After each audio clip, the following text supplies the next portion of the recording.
আজ থেকে শুরু হচ্ছে ত্রয়োদশ জাতীয় সংসদের দ্বিতীয় অধিবেশন। বিকেল ৩টায় স্পিকার হাফিজউদ্দিন আহমেদের সভাপতিত্বে শুরু হতে যাওয়া এই বাজেট অধিবেশনে আগামী বৃহস্পতিবার পেশ করা হবে ২০২৬-২৭ অর্থবছরের বাজেট।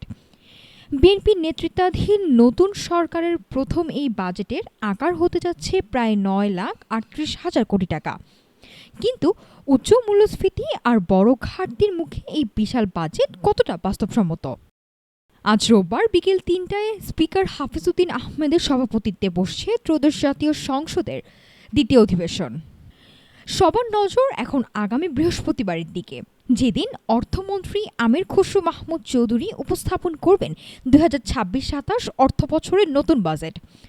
নির্বাচনী প্রতিশ্রুতি বাস্তবায়নের লক্ষ্যে এবার বাজেটের আকার ধরা হচ্ছে প্রায় ৯,৩৮,০০০ কোটি টাকা, যা চলতি ২০২৫-২৬ অর্থবছরের সংশোধিত বাজেট ৭,৮৮,০০০ কোটি টাকার চেয়ে প্রায় ১৮% বড়।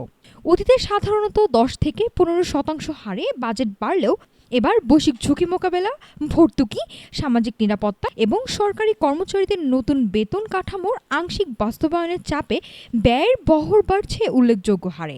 বিশেষজ্ঞরা বলছেন, বর্তমান সামষ্টিক অর্থনৈতিক পরিস্থিতিতে ৯,৩৮,০০০ কোটি টাকার বাজেট কিছুটা উচ্চাভিলাষী ও বাস্তবতা বিবর্জিত মনে হতে পারে। একদিকে উচ্চ মূল্যস্ফীতি, অন্যদিকে রাজস্ব আদায়ের ধীর গতি। এই দুই চ্যালেঞ্জের মুখে এত বড় বাজেট বাস্তবায়ন করা সরকারের জন্য বড় পরীক্ষা হবে।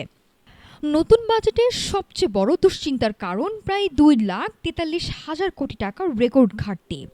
এই বিশাল ঘাটতি মেটাতে ব্যাংক ব্যবস্থা থেকে ১,০৮,০০০ কোটি, বৈদেশিক ঋণ থেকে ১,১১,০০০ কোটি এবং সঞ্চয়পত্র ও অন্যান্য উৎস থেকে ২৪,০০০ কোটি টাকা নেয়ার পরিকল্পনা করেছে সরকার।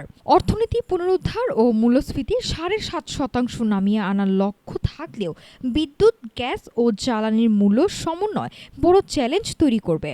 তবে স্বস্তির খবর, সামাজিক সুরক্ষা খাতে রাখা হচ্ছে প্রায় ১,৩৮,০০০ কোটি টাকা। ফ্যামিলি ও কৃষক কার্ডের পাশাপাশি জুলাই গণ অভ্যুত্থানে ক্ষতিগ্রস্ত আরও ১,৮৫৭ জনকে আনা হচ্ছে ভাতার আওতায়। এছাড়া শিক্ষা খাতে ৫০,৩০২ কোটি এবং স্বাস্থ্য খাতে ৪৩,১৮৯ কোটি টাকা বরাদ্দের পাশাপাশি তথ্য প্রযুক্তি ও সৃজনশীল অর্থনীতি বিকাশে থাকছে বিশেষ তহবিল। সরকারি কর্মচারীদের নবম পে স্কেল আংশিক বাস্তবায়নে ৩৫,০০০ কোটি টাকার বাড়তি বরাদ্দ কিংবা বিদ্যুতে ৩৭,০০০ কোটি টাকার ভর্তুকি, সব মিলিয়ে নির্বাচনী প্রতিশ্রুতি রক্ষায় ব্যয়ের বড় অঙ্ক বেছে নিয়েছে সরকার।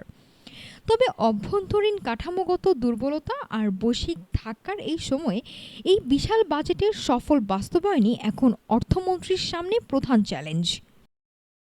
নাফিস সামিয়া, ঢাকা টুডে।